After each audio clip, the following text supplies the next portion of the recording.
اعوذ باللہ من الشیطان الرجیم بسم اللہ الرحمن الرحیم بلا من کسب سیئۃ وأحاطت به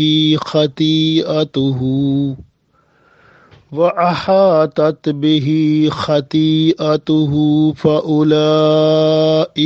اصحاب النار هم فیہا خالدون والذین آمنوا وعملوا الصالحات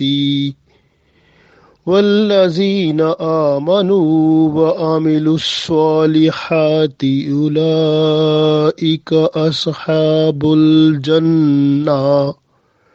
هم فیہا خالدون۔ عزیز دوستو، السلام علیکم ورحمۃ اللہ وبرکاتہ۔ ابھی میں نے آپ کے سامنے سورہ بقرہ کی 2 آیتیں تلاوت کی ہیں۔ پہلی آیت جو ہے وہ آیت نمبر 81 اور دوسری 82۔ پہلی آیت میں یہودیوں کا ذکر بھی ہے اور ان لوگوں کا ذکر بھی ہے جو مشرکین ہیں، کفار ہیں، ان سب کا، اور مسلمان بھی جو دائمی یعنی ہمیشہ گناہ کا عادی بن جاتا ہے اور یا گناہ میں ایسا مبتلا ہوتا ہے کہ اس کے اوپر گناہ مکمل سوار ہو جاتا ہے، تو وہ بھی جہنمی ہے۔ تو اس کی حالت کو بھی بیان کیا گیا ہے۔ لیکن مسلمان کے لیے ایک توبہ کا دروازہ کھلا رہتا ہے، لیکن کفار کے لیے توبہ کا دروازہ ہوتا ہی نہیں ہے، کیونکہ ان کے اندر ایمان ہی نہیں ہوتا۔ تو دوسری بات یہاں پر بیان ہوئی ہے جو دوسری آیت میں، وہ جو لوگ ایمان رکھتے ہیں اور اعمال صالح ہوتا ہے ان کے پاس، کرتے رہتے ہیں نیک اعمال، تو اللہ تعالیٰ ان کو جنت میں جگہ عطا فرمائے گا جہاں وہ ہمیشہ رہیں گے۔ تو گویا یہ دونوں آیتیں ایک دوسرے کا متضاد ہیں۔ اللہ کا حکم پڑھتے ہیں۔ اللہ تعالیٰ ارشاد فرماتا ہے، بلا من کا سبا، بلا ہاں ہاں، جیسے اللہ تعالیٰ جیسے حکم اللہ تعالیٰ کے ہاں وہ الست بربکم، اور اللہ تعالیٰ نے فرمایا کہ وہاں پر قالوا بلا، جب اللہ تعالیٰ نے پوچھا کہ تمہارا رب کون ہے، جب روحوں کو فرمایا گیا کہ الست بربکم، جب ہم سب روحوں کی شکل میں تھے تو ہم تھے اس وقت، تو اللہ تعالیٰ نے سب روحوں سے پوچھا تھا الست بربکم، تمہارا رب کون ہے؟ تو سب نے کہا قالوا بلا، کہ ہاں ہاں، قالوا بلا، ہاں ہاں آپ ہی ہمارے رب ہیں۔ تو یہاں پر بھی اللہ تعالیٰ جب ہاں والی بات ہوتی ہے، ذرا بتانے والی، جس میں زور دیا جاتا ہے، یہاں پر بھی وہ بلا کا لفظ آیا ہے، بلا من کا سبا،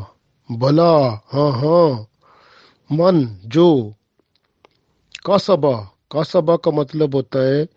کسب کرنا، یعنی کمائی کرنا۔ اب یہ کاسبا جو لفظ ہے نا، اس کا مطلب ہے فزیکل ایگزرشن، یعنی کہ بندہ جسم کے حصوں کو ہلاتا ہے، جسم کے اعضاء کو ہلاتا ہے کام کرنے میں۔ اب یہ وہ کام کرنے کی بات ہو رہی ہے جو گناہ کا کام ہے، جو جس میں بندہ اپنے آپ کو اپنے اعضاء سے کام لیتا ہے، حرکت دلاتا ہے، طاقت خرچ کرتا ہے۔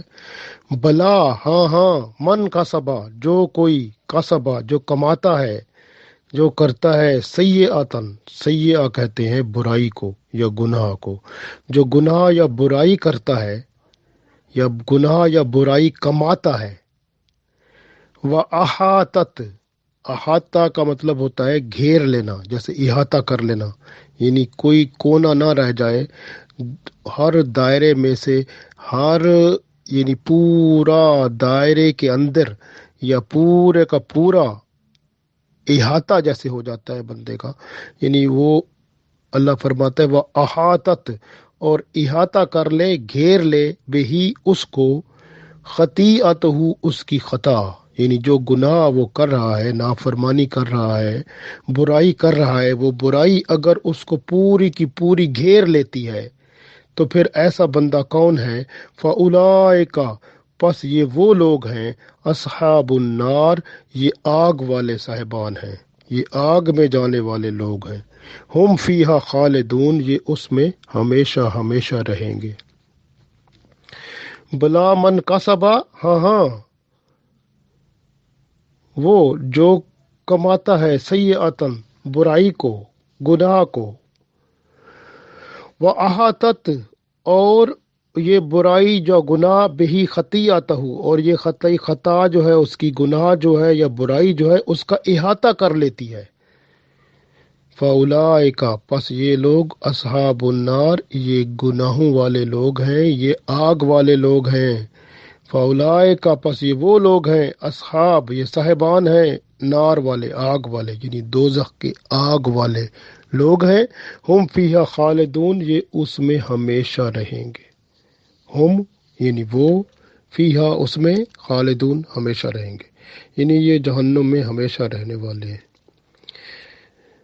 اب اگلی آیت میں فرماتا ہے اللہ تعالیٰ ایمان والوں کی حالت، والذین، اور وہ لوگ، آمنو، جو ایمان لے آئے، وعملو، اور کام کیے، صالحات، نیک یا اچھے کام کیے، وعملوا الصالحات، اور نیک کام کرتے رہے، اولئک، وہ لوگ ہیں، اصحاب الجنہ، جو صاحبان ہیں جنت والے، یعنی جنت کے یہ لوگ ہیں، جنت والے بندے ہیں، ہم فیہا خالدون، ہم وہ لوگ، فیہا اس میں، خالدون ہمیشہ رہیں گے، یعنی یہ جنت میں پھر ہمیشہ رہیں گے۔ اب پہلی آیت میں گناہ گار اور جو کہ ہمیشہ جہنم میں رہنے والے ہیں ان کا ذکر آ گیا، اور دوسری آیت میں جو نیک لوگ ہیں، ایمان والے اور نیک اعمال کرنے والے، اللہ نے ان کا ذکر فرما دیا۔ اب دیکھیں کہ پہلی آیت کو تھوڑا غور کرتے ہیں، اس میں اللہ تعالیٰ ارشاد فرماتا ہے، بلا من کاسبا، ہاں ہاں، من جو کوئی، کاسبا یہاں پر ایک لفظ ہے بہت اہم ہے، جس کے کاسبہ کا مطلب ہوتا ہے کمائی کرنے والا۔ رسول اللہ صلی اللہ علیہ وسلم فرماتے ہیں نا، الکاسب حبیب اللہ، کاسب کا مطلب کمائی کرنے والا، حبیب اللہ اللہ کا دوست ہے۔ اب کمائی کرنے کا مطلب حلال کمائی کرنے والا، تو رسول اللہ صلی اللہ علیہ وسلم کی حدیث جو ہے اس میں جو ہے الکاسب حبیب اللہ، یعنی حلال کمائی کرنے والا جو ہے اللہ کا دوست ہے۔ وہ کاسب لفظ اس لیے استعمال ہوا ہے کہ کمائی کرنے والا، کیونکہ وہ جسم کے حصوں کو حرکت دیتا ہے، استعمال کرتا ہے، حرکت دیتا ہے، چلتا پھرتا ہے، اٹھتا بیٹھتا ہے، چیزیں بوجھ اٹھاتا ہے جسم کے اوپر، یعنی وہ کام لیتا ہے جسم سے، تو جسم کے اعضاء سے، تو اس لیے کاسب اس کو کہا جاتا ہے۔ یہاں پر وہی اسی طرح کا لفظ ہے کاسبہ۔ کاسبہ کا مطلب جب بندہ جسم کے اعضاء کو حرکت دے کے کوئی کام کراتا ہے، یہ بہت اہم بات ہے جس کو ہم سمجھ رہے ہیں۔ اللہ فرماتا ہے بلا من کاسبہ، ہاں ہاں، وہ جس نے، کاسبہ جس نے یہ کمائی کی، سیئاتن یعنی اس نے کمائی کیا کی، برائی کی طرف، یعنی سیئہ کا مطلب ہوتا ہے برائی، گناہ۔ اور حضرت ابو ہریرہ رضی اللہ تعالیٰ عنہ اس کے بارے میں فرماتے ہیں کہ سیئہ سے مراد شرک بھی ہے، تو یہ شرک یعنی کہ اس لیے ہے کہ شرک اور کفر ہے، جو کہ جیسے تھوڑا سا ہم پیچھے چلتے ہیں، جن کا ذکر پیچھے آ رہا ہے، پہلے ان پہ بات کرتے ہیں کہ یہ یہودی جن کا ذکر پہلے آ رہا تھا، وہ یہودی شرک بھی کرتے تھے اور عیسائی بھی کرتے ہیں، اور یہ ان کے اوپر یہ بات بھی فٹ آتی ہے، اور جو ہندو اور مشرکین ہیں وہ بھی شرک کرتے ہیں، یہ ان کے اوپر بھی یہ آیت آتی ہے۔ تو اس لیے ایسے لوگ، وہ جو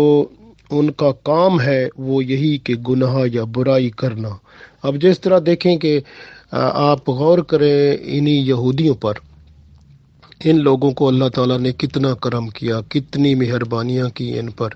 لیکن ان لوگوں نے کیا کیا اس کے بدلے میں، حتیٰ کہ وقت پر جو ہے رسول اللہ صلی اللہ علیہ وسلم کے زمانے میں جب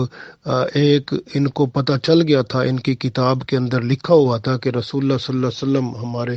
آخری نبی آنے والے ہیں، اور ان کی صفات جو ہیں وہ کیا ہوں گی، انہوں نے ان صفات کو ہی بدل دیا،